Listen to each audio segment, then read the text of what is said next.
infinity and back again. On to them. Young dog and a talking.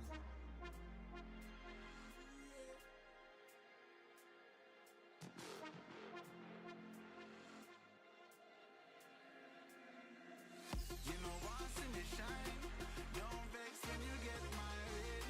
Me nah make trouble stress my brain. Cut checks me, I cut to the chase. Start never second hand, never second in command, never stopping for a second, talking up again a line. Look a jump and sound, I go try and make statements. Don't test my patience. Don't test my patience.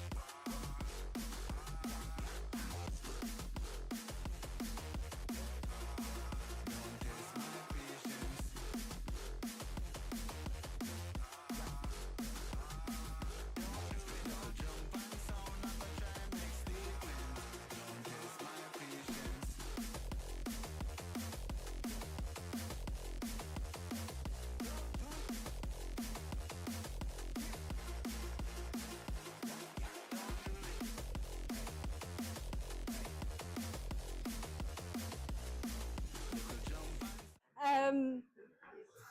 I'm super happy to see so many people here. It's really nice, seeing that many people around here in our office. I really appreciate it. So thanks for dropping by and being at this meetup. And before I forget this, also thanks to Source Talks who are collaborating with us together for this meetup. And it wouldn't have been possible actually to get so many people here without them. So I'm super happy. And a shout out to them and to the crew setting everything up here. Really appreciate it.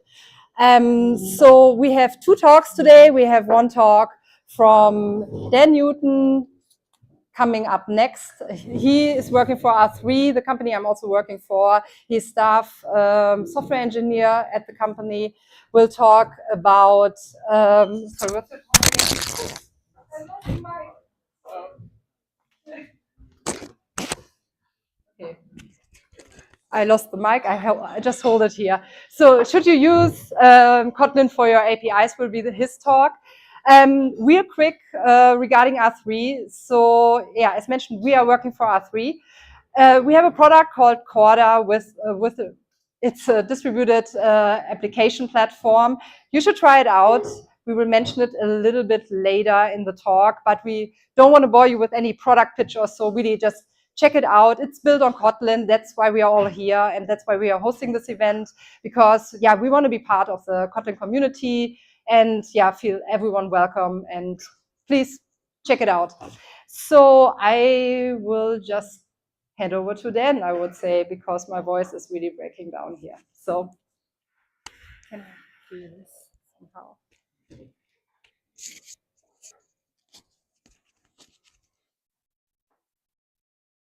Well, I need to click it on. It's a good start. Yeah, all good. On there. Right. Yeah, so I'm going to do a talk on should you use Kotlin for your APIs, mainly focused on when you're targeting JVM applications, being Kotlin's kind of moved a bit further away from just targeting JVM stuff. It has kind of different targets now. So let's see if this works.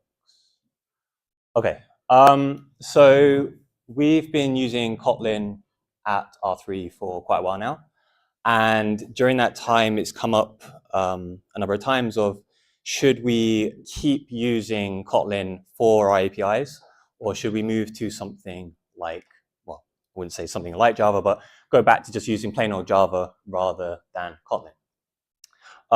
There's a couple of reasons for these sort of thoughts. Is things like we have a primarily Java user base. So using Kotlin instead of Java kind of introduces some complexities of compatibility with Java, how well it is to use. So this is kind of a question that I asked according to this image, is 2 years ago in the Kotlin Slack channel, kind of proposing this sort of question of, should we consider going back to Java instead of Kotlin because of our user base. I'm going to go over some of these things in this talk and discuss about where we ended up, kind of why we got there, and then also what you might want to consider if you are producing libraries or platforms using Kotlin for your APIs, and what you might want to do there. Okay, so why do we care? So I guess this is why does R3 care about this answer. So we have our product, which is Corda, and this is a platform that users write applications on top of, and it runs their code. All of these applications are written in JVM languages, so they could be Java, Kotlin, Scala, whatever, but most of them are Java applications. However, our code is all written in Kotlin, so there's already a bit of disconnect there. And then kind of a final and important point for this talk is because we are a platform, we have a guarantee that we need to keep of whenever an application is written, there should be no reason why a upgrade to our platform should affect that application. So maybe some of the runtime behavior changes, but that application should still work. So in kind of simple terms, taken from these points is really, we must keep Java as kind of the first class, most important citizen of our product. Because we have so many users that are writing in Java, we can't just allow them to have a bad experience when they're writing their code, just because we, as a platform, want to use Kotlin. So just because we want to write it doesn't mean our customers want to do that. And then, as I just said, like we need to make sure that whenever we make a change, everything is backwards compatible. We're not breaking anything whenever we do upgrades. So what are the advantages of Kotlin over Java? I'm sure most of you already know this. Most of us have already probably written Java and kind of moved to Kotlin in the first place. So for example, we have better nullability, data classes, default parameters, name parameters, blah, blah, blah, blah, blah. So there's quite a lot of things there. But if you start trying to use Kotlin APIs from Java, a lot of these things kind of go away. You can't really use them. So nullability controls, you don't really get the benefit in Java like you do in Kotlin. You don't get the compile time safety, but there's still a bit of help there in that you can see that a type is nullable. You can see what it should be doing. So it gives you a bit there. Data classes, they're still there. They're effectively the records we have now in later version of Java, but things like copy, you can't really use it from Java. The method is still there, but without name parameters, which is crossed off that list, and default parameters, you can't really make use of it. You have to kind of call copy and pass everything in anyway, in which case you could have just made a new object yourself. And then kind of more things like extension functions, still usable, but they're not as nice to use from Java because they just become static functions, and then you have to find where those static functions are. Whereas Kotlin, it's just, you just type a dot, IntelliJ will fill it in, and it all just seems to work. And then things like reified types, that is a very Kotlin specific thing. Java just, you won't even see those methods in Java. And then we also have lambdas, scope to this. Not a super important one, but it's just another one I put on there. So we lose some benefits, fine. So let's look at the other side as well, is if we have a Kotlin API and we're targeting mainly Java users, there is still some work we have to do. We can't just write our Kotlin code, provide these APIs and everything's okay. You still have to include things like these annotations, so JVM static, JVM filled, or JVM overloads in certain places to keep things nice to use from Java. So if you have let's take the JVM overloads. You have a API method in Kotlin. It's got a couple of arguments into it. You've got default parameters for some of them. If you don't use JVM overloads, when you try to call this method from Kotlin, you're going to have to pass in all those arguments. There is no benefit of it having those default values in the first place. So something like JVM overloads, what that does is it creates the overloads for those methods for you, so you don't have to go and create them yourself. Whether you create them yourself, that's a different argument. I would argue for doing that. Another one which is a bit weird, you probably don't realize it until you kind of hit it, is if you have a Lambda that returns something like unit, in Java, it can't kind of infer the return type the same way that Kotlin can. So it's just kind of a bit of gripe. You still have to return something from these sort of functions. So you still have to return unit, or you'd have to return null, even though you would kind of hope you would be able to just return nothing and treat it like a void method. It doesn't really work like that. So these are some things you can kind of bypass if you code for it correctly. But it's hard to guarantee you do that right. Like, the reason why I'm able to say these things is because we've had these issues, we've made these mistakes, so we know that they can happen. And it's quite likely that other people will run into the same problems as well. So that's kind of why I'm talking about this right now. So this is kind of the main part, the main issue we've had with using Kotlin for our APIs. So upgrades. Now, remember the important part that I stated before is that we produce a platform, and that means we produce APIs, but we're also running the users' code themselves. So this means they have applications and we need to run those. So this introduces things like ABI compatibility issues. So this is application binary interface, or you can just think of this as the bytecode that gets generated when you compile your code. So for example, we have our existing project, our existing product. So we have quarter 4, we're kind of working on quarter 5 now. It's kind of stuck on Kotlin 1.2, which I don't even know how old that is anymore. It was kind of old when I joined maybe 4 years ago. So that kind of tells you how out of date it is. It's not a supported version anymore. It was not a supported version for a very, very long time. And so the reason why we kind of had to keep there is we couldn't keep our guarantee of not breaking existing compiled applications. If we've made these, because we've given this guarantee to our customers, we can't just kind of go back on that. And even if we really wanted to, it's not feasible. So moving forward, we've kind of got our new product, which is quarter 5. And kind of part of the reasons why we're kind of making this breaking change from 4 to 5 is for things like upgrading Kotlin, which we couldn't do while keeping this compatibility.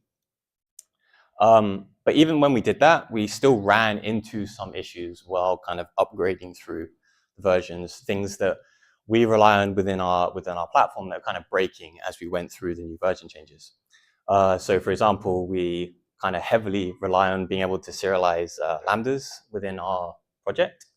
And some of these things kind of broke. They become unserializable by default in Kotlin 1.5. And that meant we had to kind of wait for the next version to come along so we can kind of keep our code working. So these are kind of just a couple of images of kind of some of the problems we ran into. Some of these tickets are raised by us, some of these tickets are raised by other people. The one at the top is obviously kind of our internal ticket that we made to look at it ourselves. These were all things that were kind of stopping us. Now, if you can actually see the image, it might be a bit small. Some of the descriptions on these bug tickets or stories, whatever you want to call them, they might look a bit daunting. They're probably not things you're kind of readily aware of. Synthetic methods, dollar annotations, it's not something you come across when you're just writing your normal code. These are very specific things that some libraries use, and unfortunately, you could say, in this scenario, our project is kind of making usage of. So this has kind of caused us issues in the past and kind of going forward. So this led us to the decision to rewrite our APIs in Java. With our users being primarily Java developers, Kotlin's benefits were kind of reduced. So that kind of eased the pain of making this decision, which, let's be frank, we didn't really want to make. We didn't want to write Java code. Even if it's not that much stuff we had to do, we still would have rather done it in Kotlin. But that's where we ended up with. And the main reason why we had to move, even with these factors that kind of mitigated the pain of doing so, is if we couldn't guarantee that future versions of Kotlin would be compatible with our applications which are compiled against the older ones, is a bit of a long thing to say. That kind of breaks our guarantees, as I keep saying, and it's just not feasible for us. There are also other reasons. They are quite complex, and I won't go into them because I don't fully understand them, so I didn't want to just be talking crap. That's what it is. But yeah, it's not perfect. Like, we don't want to be writing Java, really. I don't mind it that much. I actually quite like Java interfaces, but maybe I'm a bit weird with that. Yes, we are subjugating ourselves to more Java code in some places. Like if we've got some static methods which we're making public, there's a bit more code we have to write, so it's a bit more of a pain. But this is what we think will give us the best long-term stability for our product. So I spent a lot of time kind of talking about really why we decided not to use Kotlin for APIs, rather than kind of talking about what is important. The talk is, should you be using Kotlin for APIs? So I'm going to spend the rest of the talk kind of going through that, and we'll see where we land. So I have split up kind of the different applications you can write into 4 areas. We have kind of internal code, which makes up half of it. So we have kind of internal monoliths and internal services. And then we have kind of more public things, which are libraries and platforms. So most code lives inside of these internal code bases. So if you have a monolith, just one single large code base, or a code base split up into many different services, as long as it's still internal and you don't have a public API that other people are using, there's not too much of a worry there. And that is primarily most of the code people will be writing. Most people are not normally writing code for other people to consume. The next up we have are libraries. So, I mean, we all kind of know what libraries are. We're all bringing in dependencies into our code, and then we're interacting with these libraries through the APIs that they produce. We're not all writing libraries. Some very nice people are writing libraries for us to use, make them open source so we can kind of use those and simplify our code. So that's great. And then we have platforms, which is where Corda lives, which is where we have APIs that we provide for applications to code against, but we also provide a platform where we're running those applications once they've built them. So it's gone further past the library, which is just providing API. We're actually also running the code. And I would probably say these are the least common, because I can't think of loads of scenarios where I've run into a platform myself, especially a platform where it's running code that has APIs. It's not just managing like a Docker container or an image for you.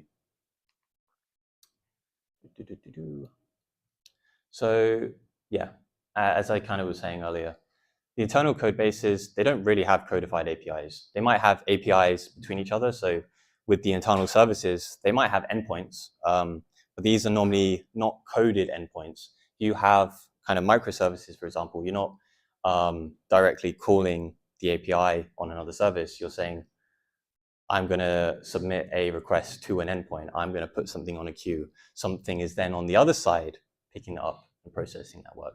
So you're not directly interacting with a piece of code to trigger that API. Libraries, on the other hand, we are obviously interacting with these. And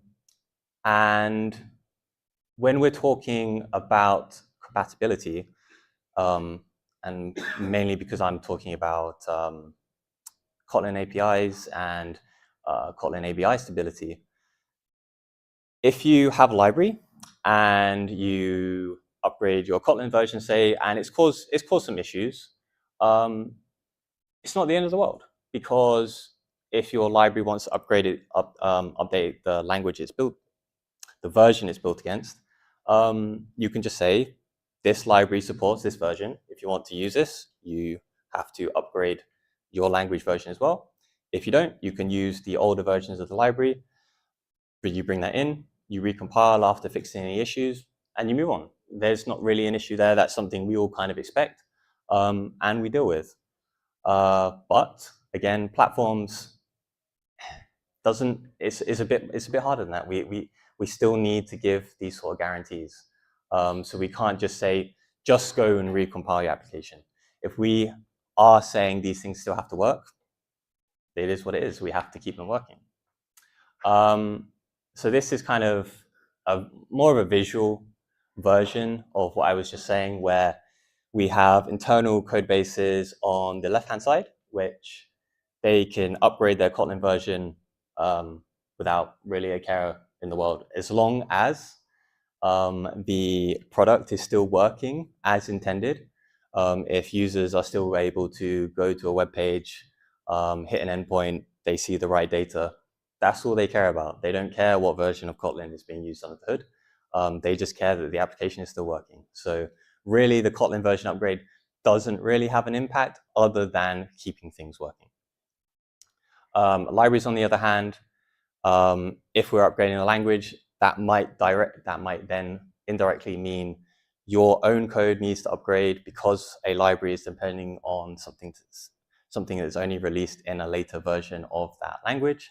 So there is going to be some impact. Who are the users in this case? You are the user. You as the developer is the user. So there is going to be some problems.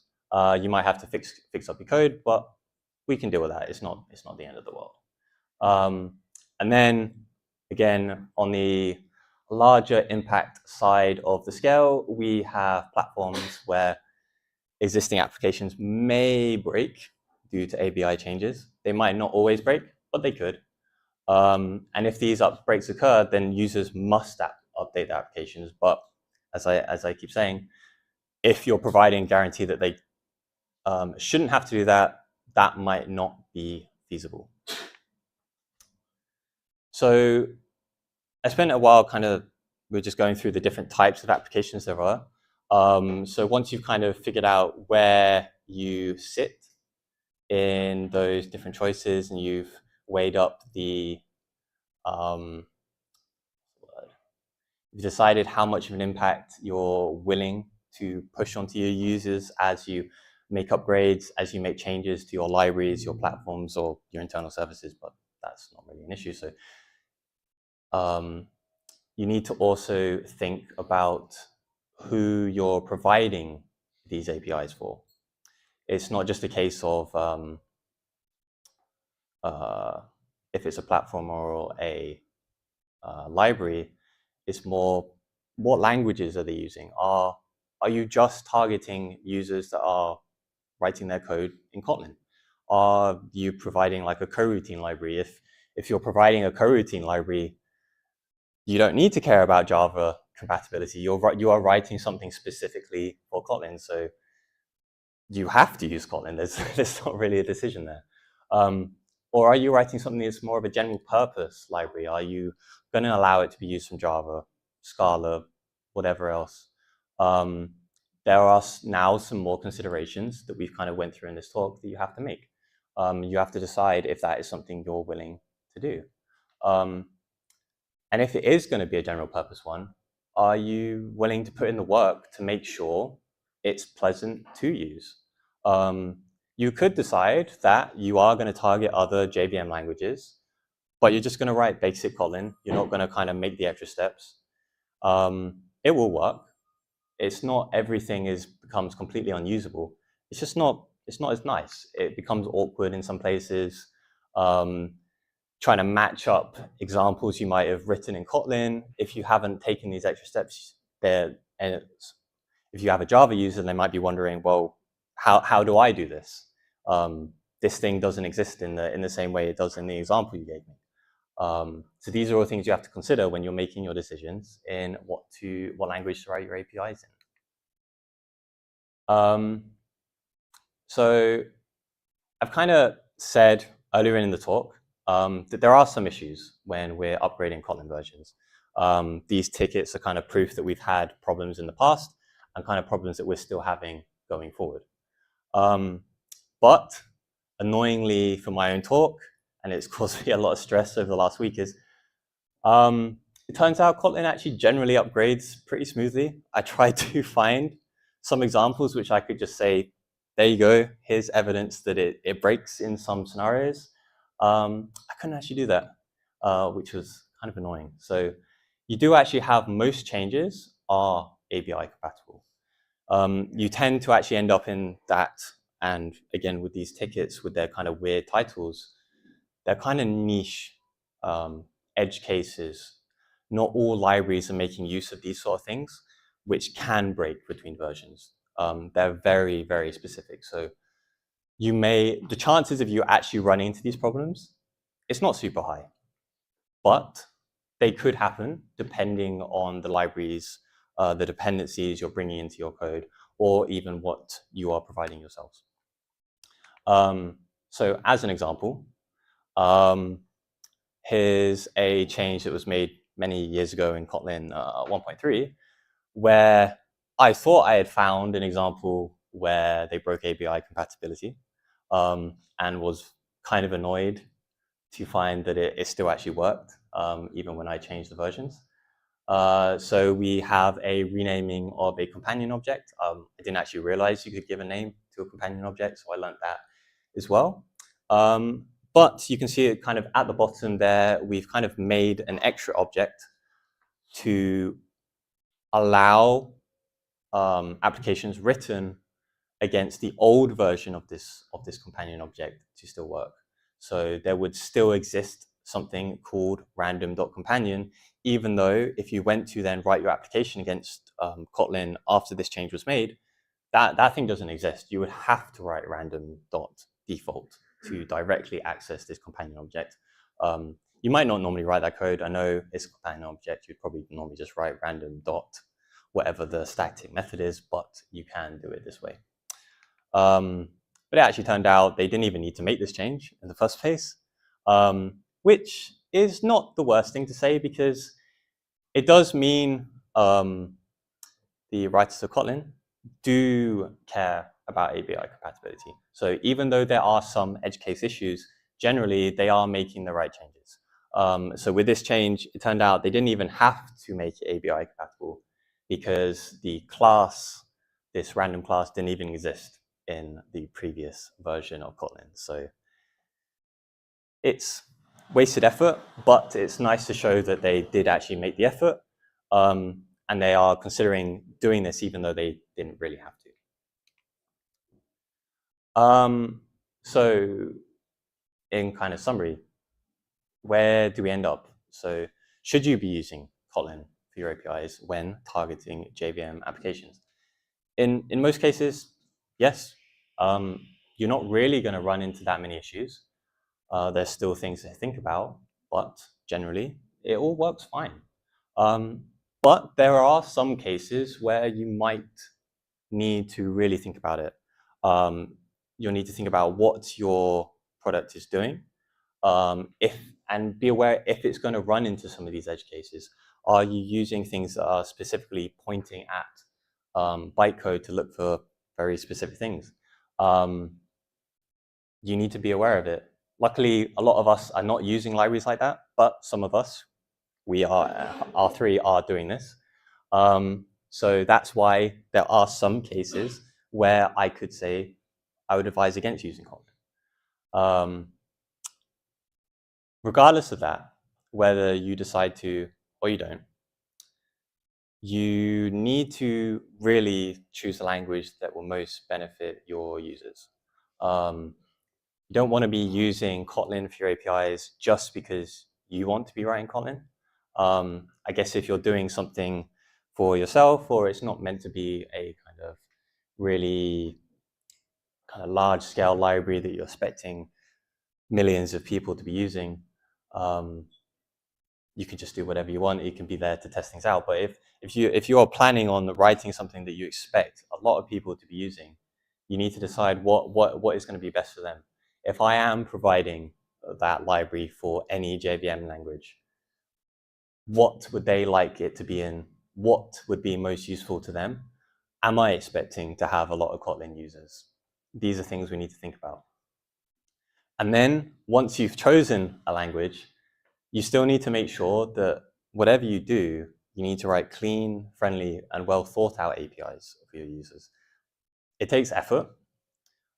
We definitely know that in R3. We've been producing APIs for quite a while now, and the amount of iteration that goes through of, oh, we do this, oh no, that's not nice to use from that scenario, or it doesn't work in this case.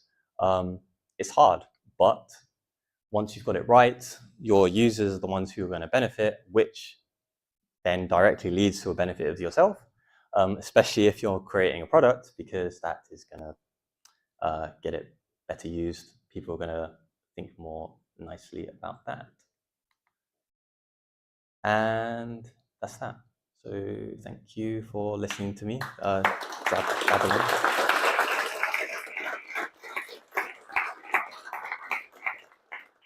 So I guess this is where I say I'll take some questions if you have any. I'd rather not answer questions, but whatever. From your figures that you showed, like you mentioned that Kotlin is backward compatible, you've drawn that conclusion. How many of the problems that you guys experienced were due to the libraries rather than due to actual Kotlin language evolution? I think it's about 50-50. Some of them were due to changes in the language that were making it, well, I guess what you're saying is true. But it's hard to say that you could have made changes where it becomes impossible for the library that we're depending on to work. In other scenarios, yes, it might just be the library needs to work in a slightly different way. Unfortunately for us, we might not be able to deal with all those ourselves because we're bringing in a load of dependencies on our end. Got another one question. Cool. And in terms of the interfaces, we use something called Kotlin, and they support, it says infrastructure as a code. Basically, they support multiple languages. They support TypeScript, they support Kotlin right now, Java, I think. And did you consider anything like that, just to go into multiple languages? Because it's quite geared towards like customer experience. Yeah. So, well, firstly, I'll say no with that one. That one is probably a decision we would have had to make a long time ago, and that would have been before I joined. But what I would say is with the applications that our users are writing, the applications that we support on our platform, they are very heavily integrated into kind of application code. So it would be a large departure from our structure to be able to support applications written in multiple languages, whereas we're writing our platform's kind of running on the JVM, and it's effectively running smaller JVM languages, JVM applications within that. So having things running in multiple languages would be obviously a larger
infinity and back again. On to them. Young dog and a talking.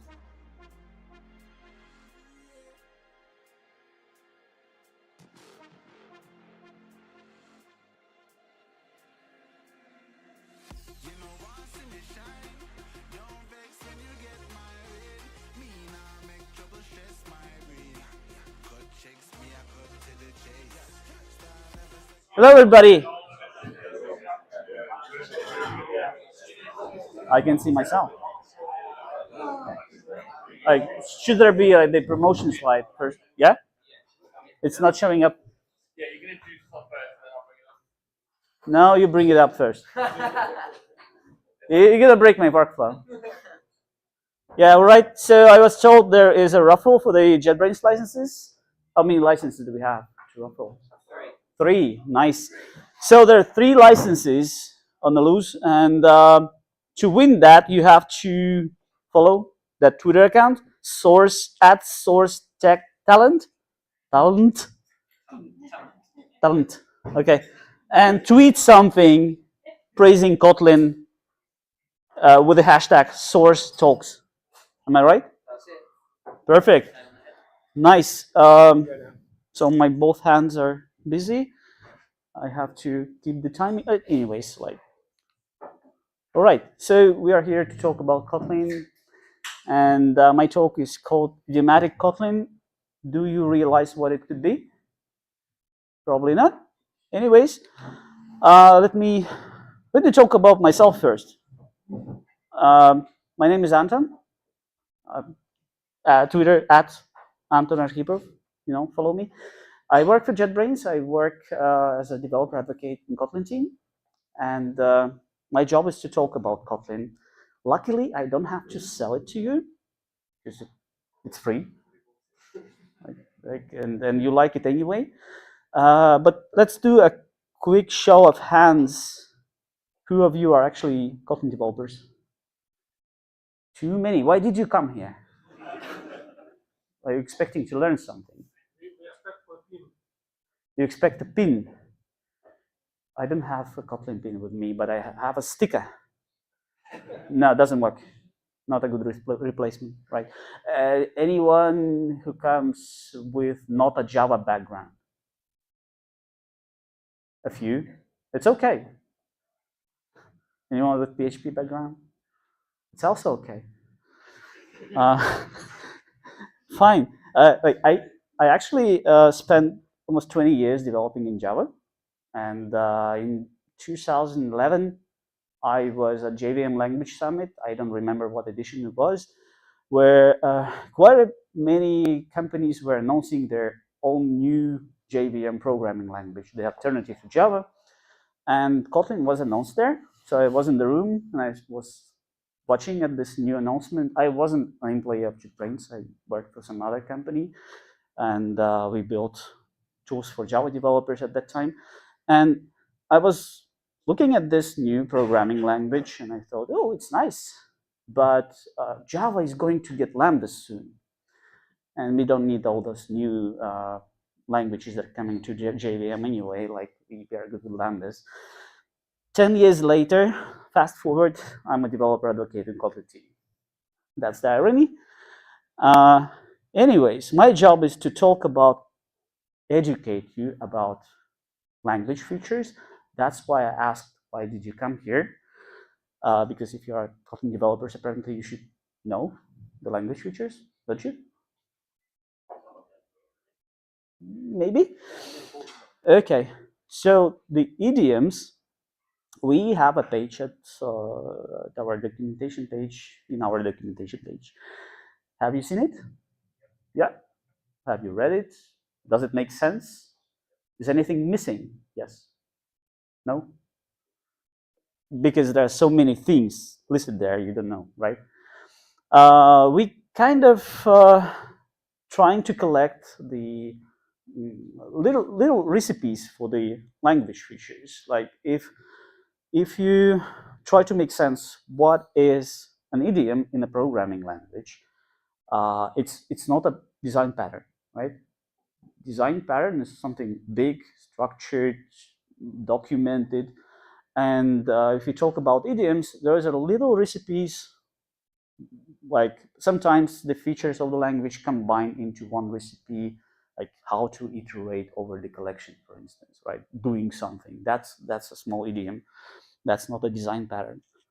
And that's why I'm talking in the context of the language features, not in the context of some problems or giving you some recipes for the problems, right? I'm going through those language features that I have on the slide and try to show you the example of thematic use of that specific feature or a combination of features. And we'll see if we fit into time. Let's do a show of hands. How many of you know all those language features and how effectively they could be used? 1, 2, 3, 4. Okay, some of you.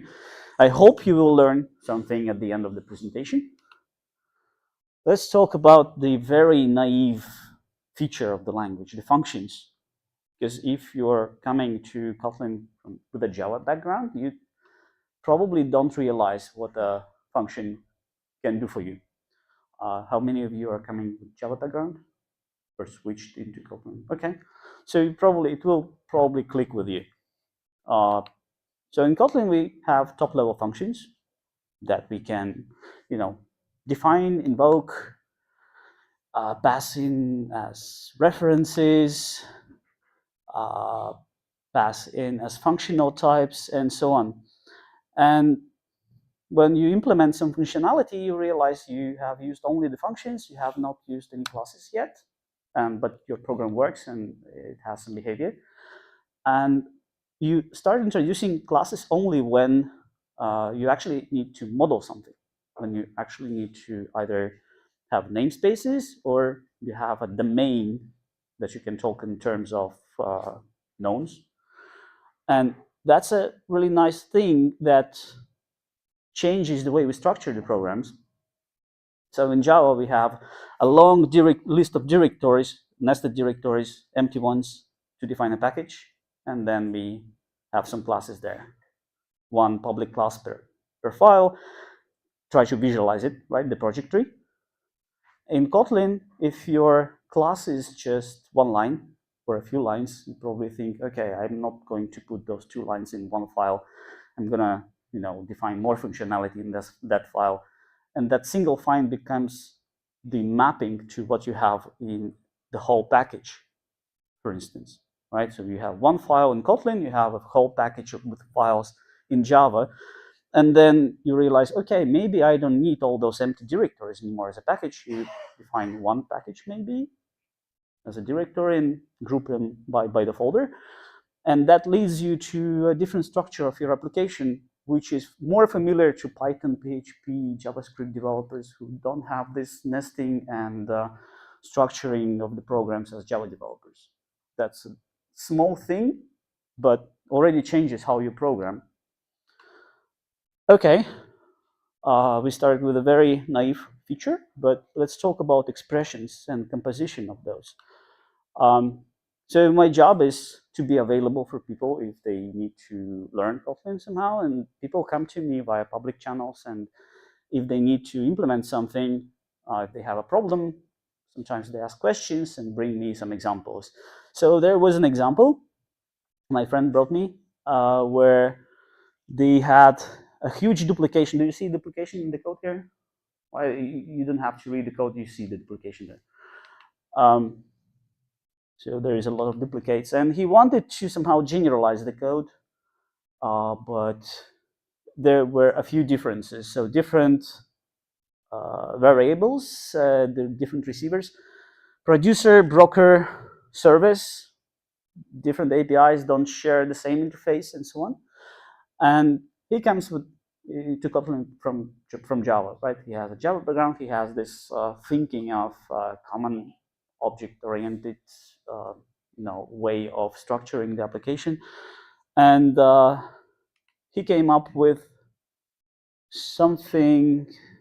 Wait. Yes. So there is. Wait. some slides missing. Yeah, it jumped over.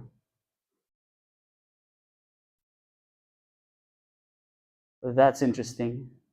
It's missing a slide. It's missing a solution. Anyways, that's the final solution. I wanted to have some steps. Right? But the cool part is, like, if you, that's the problem of not having the IDE. You can abstract the parts that are not the same, that are not common, without using the interfaces and classes. You don't have to do that. You can wrap it into lambdas. And this knowledge was kind of with him, with the person who was trying to solve the problem. But his code that he was using coroutines, and he didn't know, for instance, that you can define functional interface as a parameter with the suspend keyword.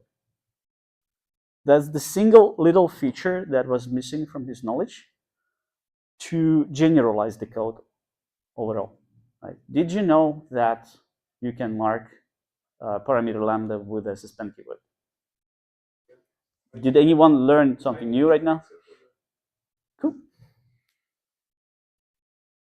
So my goal here is to talk about small things that connect the features together, right? So if you didn't know, that's not something that you immediately think of and immediately find in the documentation. You can do that, and sometimes it solves a problem. Okay. Another suggestion by the developers of the language, I stole it from one of the architects, is that you don't have to create classes for everything and just to hold functions. And that's the pattern that we as Java developers have, right? We usually have some util classes in the code, the static function or static functions. And then we learn that, okay, in Kotlin, there are companion objects or even objects to implement singletons. So why not we just use the singleton pattern and define function in there? But the more idiomatic use of Kotlin language features says that you can have a top-level function or even an extension function with some scope control. So there are some debates. What is better? Top-level function, member function, or extension functions. So Duncan, suggest us, what is better, an extension function or a member function? Do you want polymorphism or not? I like composition better. Okay. Well, in that case, you should probably be using extension. So documentation says that you just use it freely. Why not? Extension functions are fine. Just when you use them, it makes sense to limit the scope. Not to pollute your API, not to add the extensions to global types. And that's an interesting thing because sometimes you want to do that. And in the language, there is no currently stable language feature that would allow you to constrain this kind of use cases. Very good example of using extension functions is Spring Framework. How many of you are using Spring? 1, 2, usually it's the full room. Anyways, yeah, like it's okay to use. Yeah, but if you like Java, Spring is the most popular framework in Java for Java developers, but it's also the most popular one for Kotlin developers. There is no difference in percentages because we collect the stats and see that. It's like 70% for Java developers and 70% for Kotlin developers, the usage of Spring Framework. So I want to show you one example here. There is an API to access the database. JDBC template has been in Spring since version 1. I think it's now been there for 20 years. It has been unchanged almost, with just slight modifications or addition of new methods. And it's a Java API, right? We are talking about Java framework here. So to query something from the database, you have this query method with SQL statement, row mapper, in Kotlin, we just implement it as a lambda usually. We don't actually need to specify the name. And then to call it out, we have a parameter at the very end. Why? Because in Java, var args can only reside on the last position in the signature, right? Okay, so if we check that, that's the definition of the method in the library. But in Kotlin, we could swap it out. Like we could change the position for the mapper and for the var args. So because in Kotlin we can put var args in any position in the method signature. Let's do that. Let's optimize a little bit our syntax, because like we are doing some conversion anyway. We don't have to specify the name. Now we move out lambda out of the parentheses. It's the trailing lambda as a parameter, and reformat it a little bit. It looks nicer, but it's not a Java API anymore, right? Because like we couldn't put var args somewhere in the middle in Java, and that should be a Java function.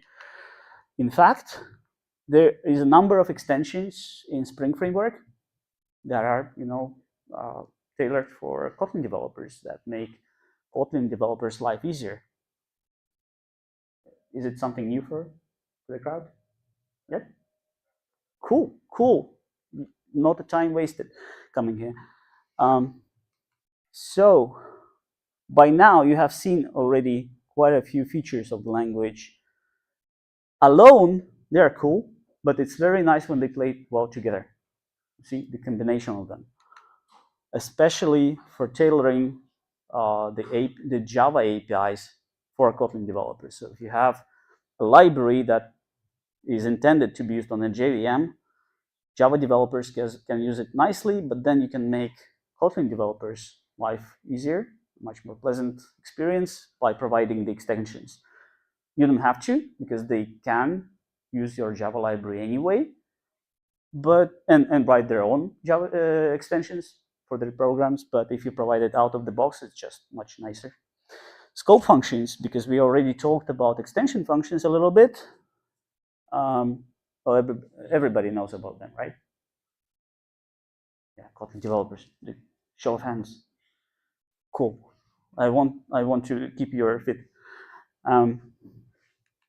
Okay, let's show you. I want to show you a few examples of the use. You probably have seen those. Like in Java, if you have some mutable class with assignable properties, this is what we do, right? We create a variable, we access the variable to assign the values. In Kotlin, you could do something like this using the apply function. And actually, if you start using it, you realize, oh, maybe I can extract this function somehow into the main specific function, like with the main specific name, like create basic data source, for instance. And that's how the DSLs come to be. Probably you'll see the example at the end. So let's skip that. Yeah, in the in the root of this feature that enables it, like enables those scope functions or enables the DSLs in Kotlin language, there's one little feature, the lambda with the receiver, or in the documentation you will find it with the name functional literal with receiver, or for short it can be extension lambda, something like this. That's probably the single feature I know in Kotlin that I haven't seen in other languages. Can you confirm? Is it? Because Kotlin was created not to invent new features, it was borrowing the features from the other languages. And there is even a talk by Andrei Breslav, the former designer of the language, who speaks which feature is taken from which language and why. And this is the single one because it's needed to put many features together. Let is another idiom, like using let with the safe call instead of checking for null. You probably know that as well. The cool part of using let is that in some places you don't need an extra variable. right? In this kind of cases, like if you need to access some inner property within the block after retrieving the object, it makes sense to use this let call. If the result of the invocation is nullable, then it kind of saves you a little bit characters in the file. Another cool idiom that we have found in the compiler code actually was using let with as a helper for a complex expression when we need to check for some properties. So for instance, we retrieve an object like an order, and we need to check if this order, if let's say it's a subscription, and then get some inner property for that.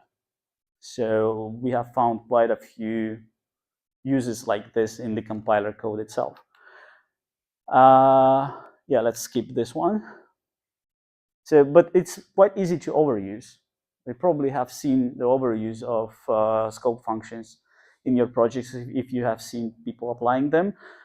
Like, I just learned a cool feature, why don't I use it? So in here, what do you think? What's the problem here?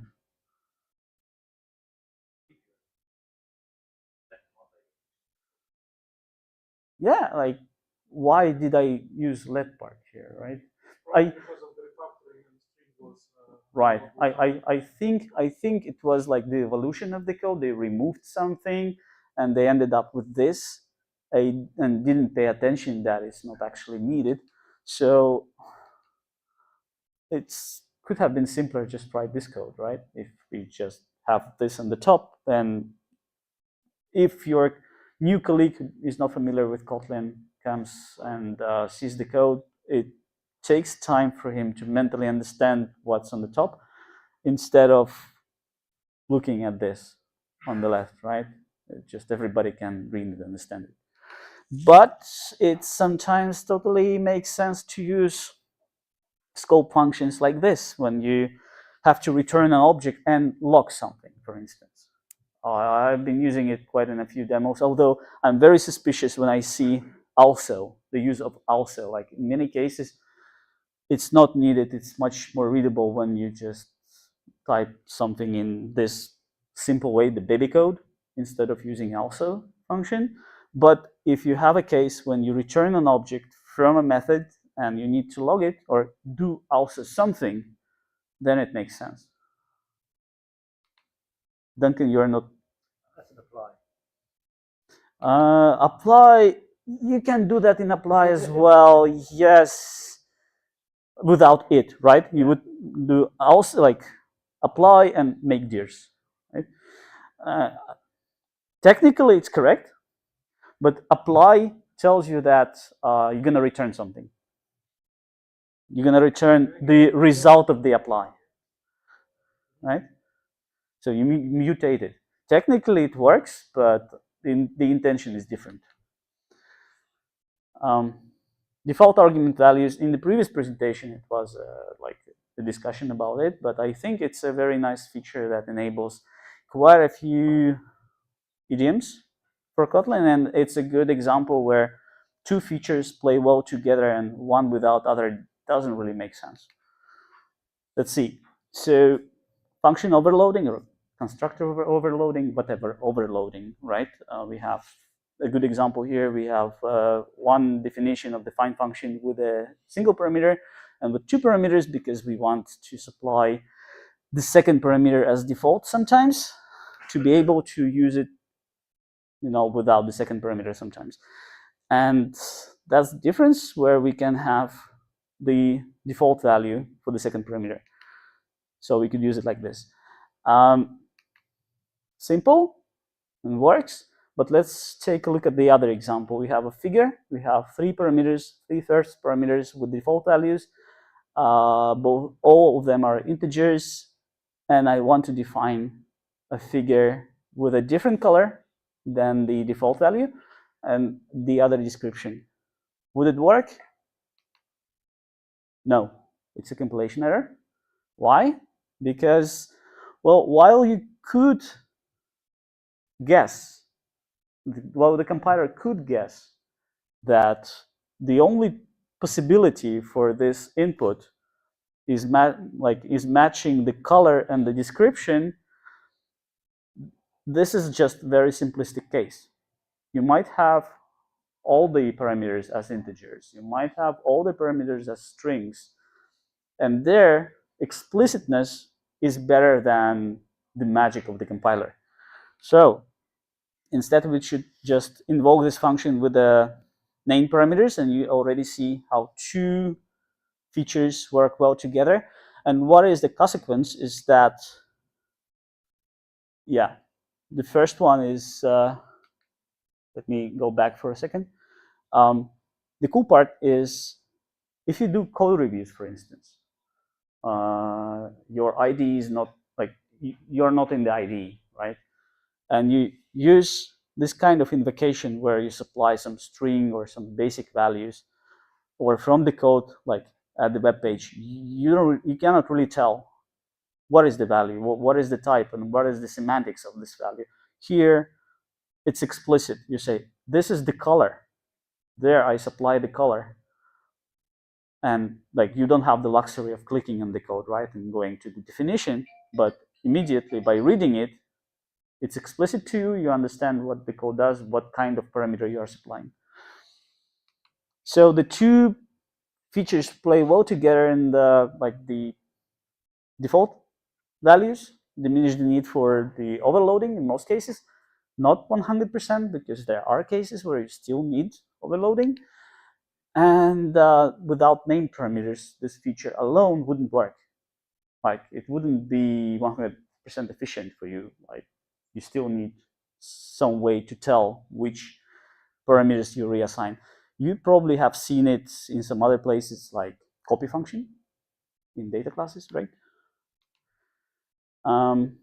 Expressions. Let's talk about expressions. That's a nice feature in Kotlin, and that's a very different way. It actually changes the way you program when you come from Java, because in Java you have statements: if, try, switch, something else, that don't return a value. In Kotlin, all of those expressions or statements are expressions. They can return a value. And this is the code, the Kotlin code that we would write as if it's a Java code. And imagine now I'm hitting Alt-Enter in IntelliJ. What happens? So it tells me, hey, you can leave the assignment out of the if expression. Okay. It's a single expression. We can inline it, inline the variable. So we just return whatever if returns.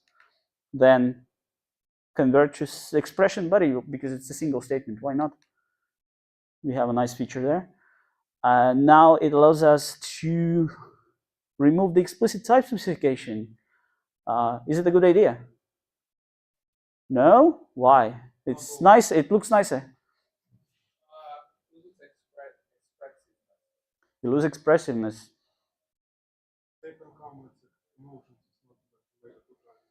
I can add some comments with emojis. Sorry? Easy to break. Why?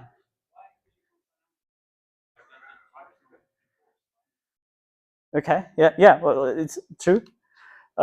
We can further remove the braces, and let me. Like, you're right. It's okay. So is it concise? Is it concise? Yes, sure, it's concise. Like one of the goals of the language was to be concise, or concisier than Java, which is not very hard to implement anyway. But it depends. Imagine I cover the right-hand side of the function. Do we know what the function returns? So that's exactly what you said, right?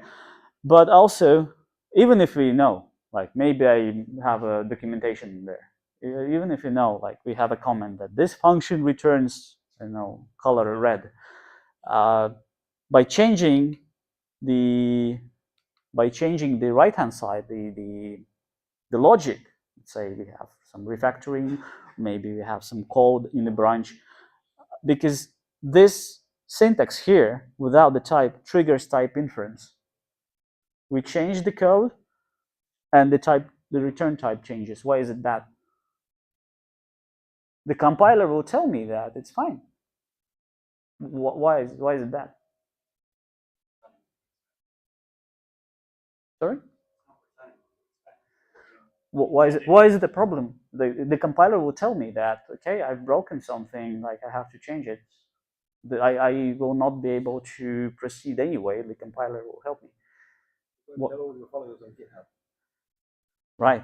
So if it's a public API, I'm breaking my public API with that, right?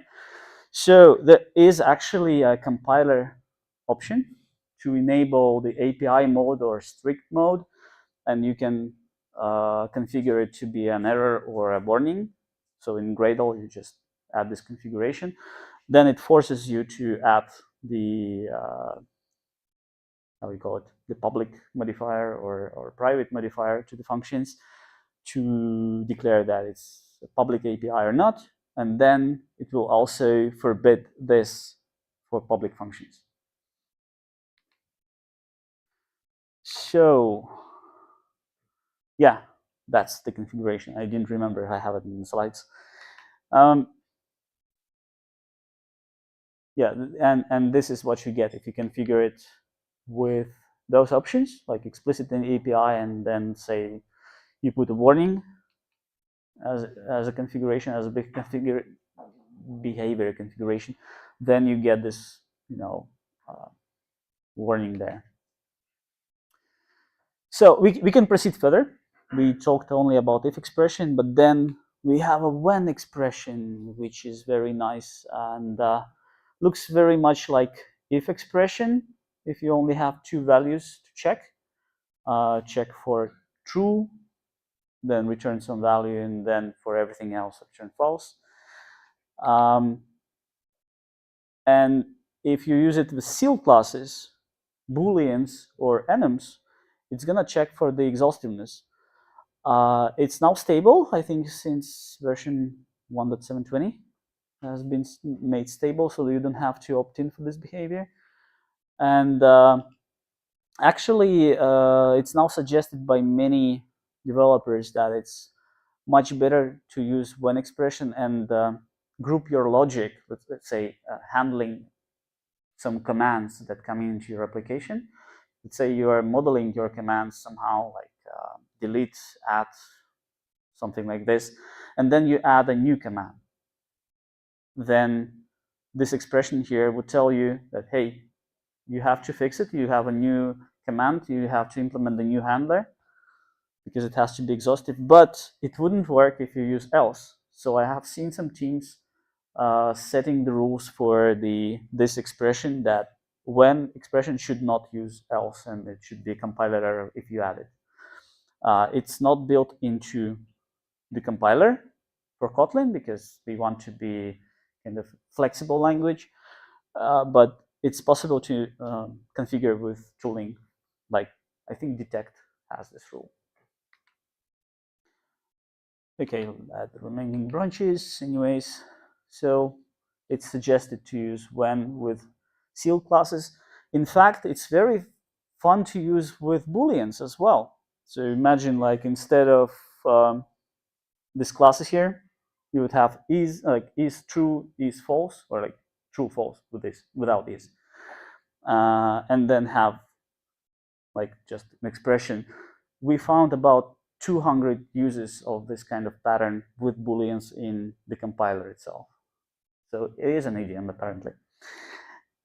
So when expression is your friend, oh yeah, I added the slide right here, so you can use it interchangeably. And for this small thing, for this code like this, it feels like a gimmick. Why would you do that?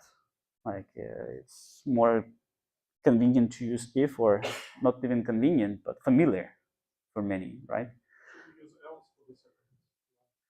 No. Why?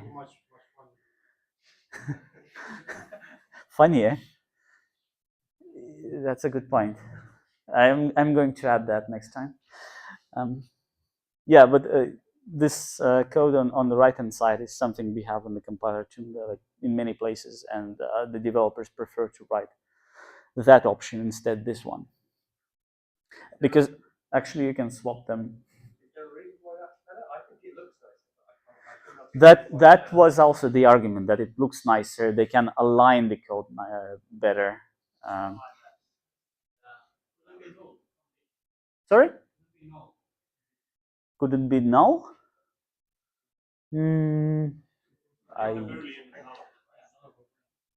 Nullable condition. Nullable Boolean. So can add something. So there's a good reason for that is that because when the two branches are equal in logic, so you can use this to say they're equal. But if you say if else, this means that there is a main branch and supplementary or else condition. So in this case, we say either or makes total sense, and this is main branch. There's also Elvis operator that would look nice. We're gonna get to that soon. Okay. The other expression that we have is try expression, and well, there's not much interesting in here. Combined with the expression body syntax, and like self-explanatory. Let's skip that one. Null safety. I'm gonna get to Elvis. Elvis has entered the building. So everybody knows what nullable type is, right? Who doesn't know? Okay, then we skip the slide. Of course, it's a compiler feature, and there have been many debates that nullability or null safety in Kotlin, nullable types in Kotlin, is the same as optional in Java. Do you agree? No. I'm trying to be funny. You understand that, but I talked to quite a lot of people who have this in their head, that optional is the same as null safety, and null safety is the same as optional, and that's not true, right? They said it's the same, or they said you can circumvent the nullability problem in Java. Okay, the latter. If you're a Java developer who haven't really programmed in Kotlin, and you only learned about it or read about it or have seen some YouTube videos, you can say that it's the same, because you haven't tried it yet. And the sentiment is that the feature is solving the same problem. It's not my words, right? I'm trying to interpret what people tell me.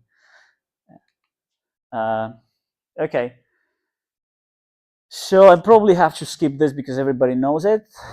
Is it a good pattern? Having so many safe calls in line. Sometimes. When is it not a good pattern?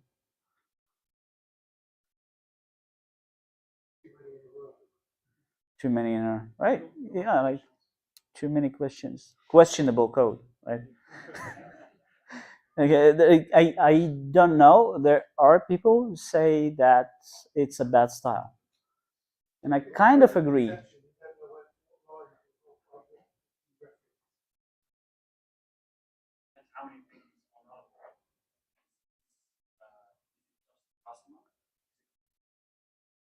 Good.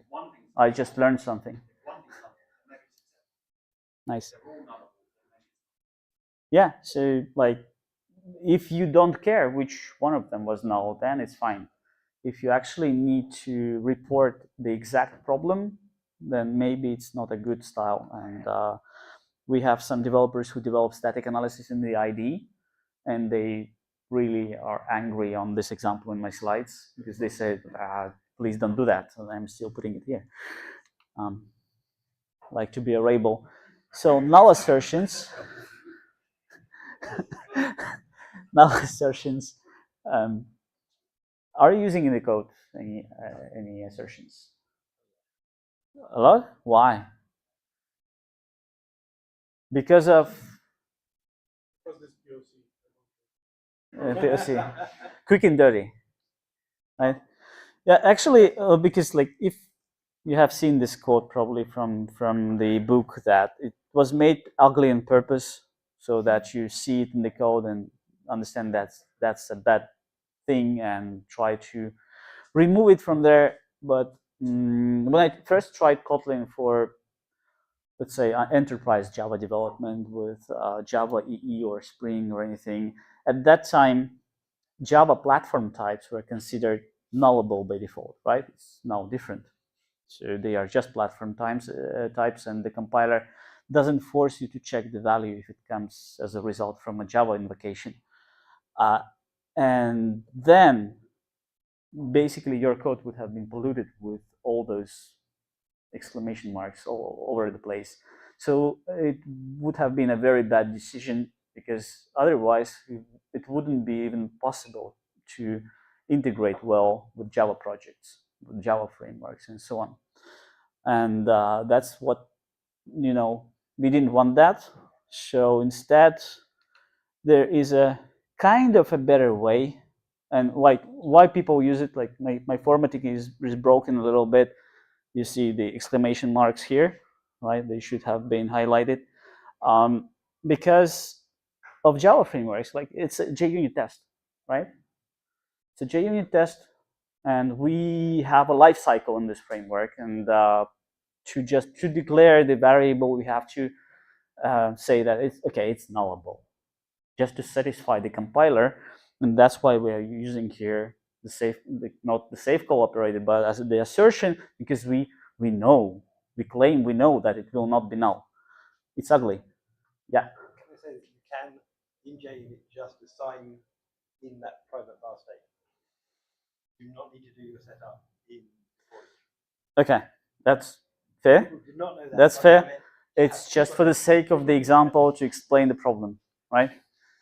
You might not be using JUnit, you might be using some other framework with a lifecycle that you don't know when the variable will be initialized. So there is like another clutch. Instead of using this ugly operator, let's say that it will be initialized later, so that it's declared as a not nullable type, and then we are happily using null safety somewhere in the code later. I say it's still a bad thing, but it probably looks a little bit nicer. So what we see here is that we are building a boundary between the nullable world and non-nullable world, right? Kotlin doesn't bring you null safety out of the blue, like magically. You still have to apply some discipline to get null safety in your application. So for instance, if you work with external data, you're going to have a layer where you do all the null checks, and after the null checks, you have the null safety core. Or if you work with Java libraries, it's kind of the same. You have a boundary with Java world, where outside you have a nullable world, and like inside your application you have a non-nullable world. But it's nice to have something that helps you with nullability, right? So Elvis, like if we had just nullability or null safety on the type level, it would be hard to use without the extra syntax features in the language. The Elvis operator, everybody knows about it, right? But if we start applying it, we can make the code a little bit more concise, like this. Or sometimes, like if you do casts, like what would this code do if the cast doesn't succeed? Throw an exception. That's a class cast exception. Not cool, right? But we could use this save cast operator, and save cast operator returns a null if the cast does not succeed. And once we have a null, we have some means for working with nulls, like Elvis operator or save call operator. And this looks much more idiomatic now. The main specific language is where it all comes together. I say that the main specific language is actually a fake thing in the general purpose languages like Kotlin, because we don't really develop a new grammar. We don't develop a parser for it. We don't create a code generator or anything. It's the same host language. It's just all the features used in a idiomatic manner and with proper names. So internally, we have a bunch of small DSLs, like for building strings, for instance. Or let me give you another example, Kotlin XHTML library, or Ktor with Kotlin XHTML library, 2 languages working in the same file. Wow. No, it's actually the same language, right?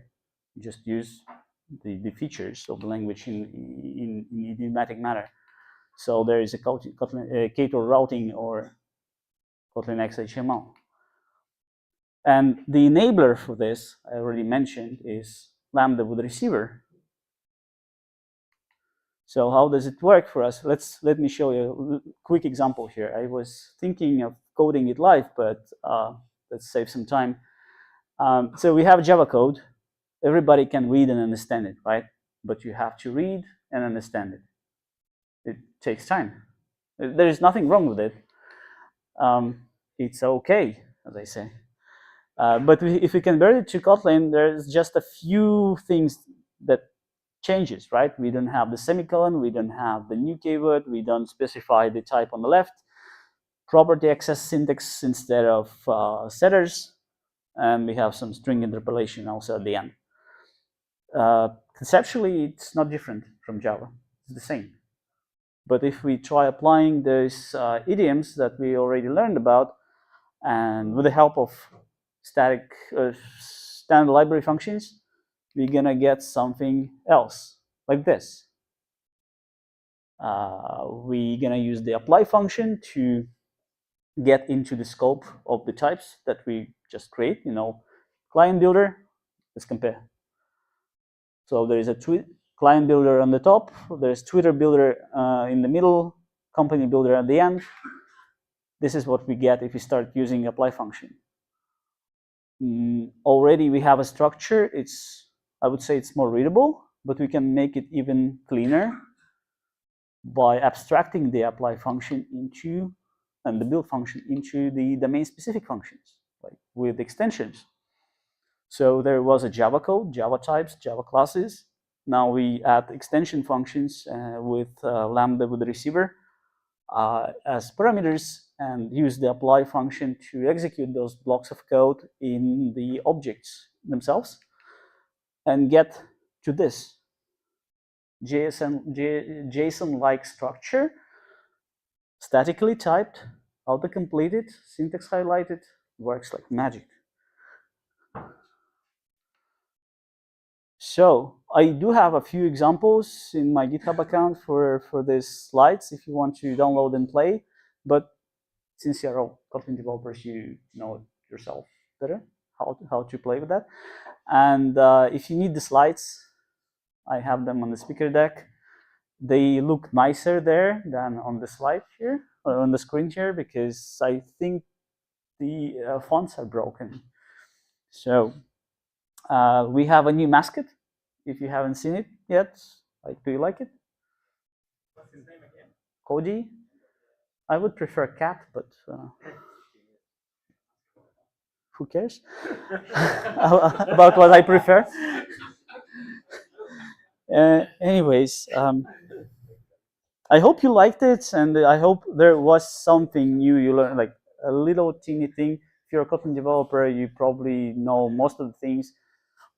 Show of hands if you learned something. Perfect. My job here is done. Thank you for coming.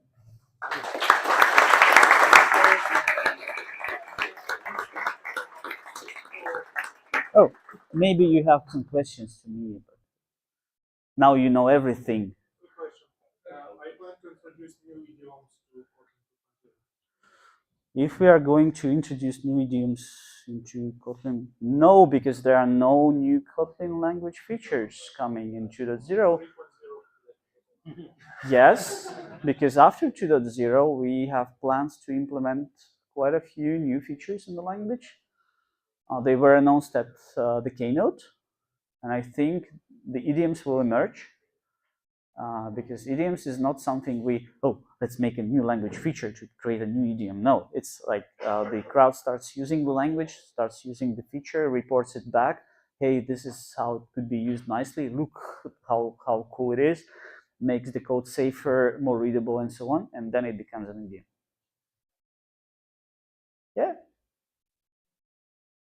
More questions? Yeah, go. Do you find frameworks like Spring try and force you something down If Spring or if frameworks like Spring try to force us back into non-idiomatic Kotlin, it's not that they do that on purpose, right?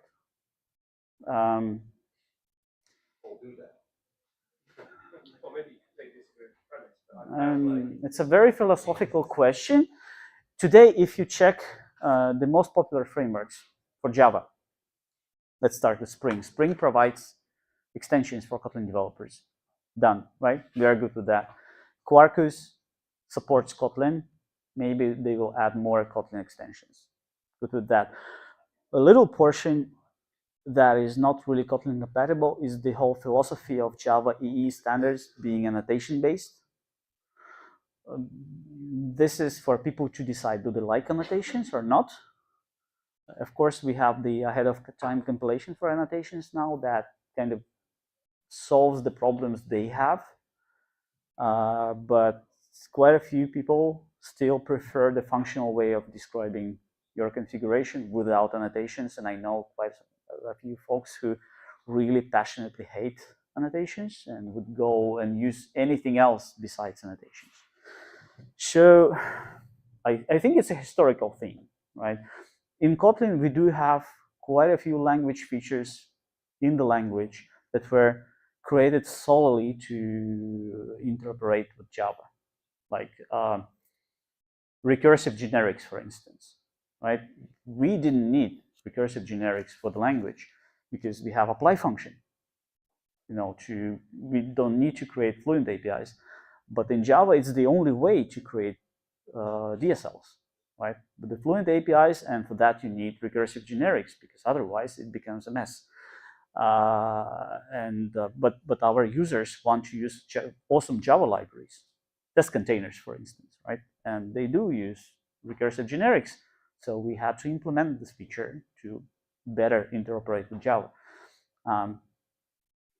So, like answering your question, I know we could take beers and sit down for a whole evening and discuss about that, but there is no answer. I cannot give you like, ooh, those Java frameworks, that. Yeah. I think there's like almost that mentioned at the start.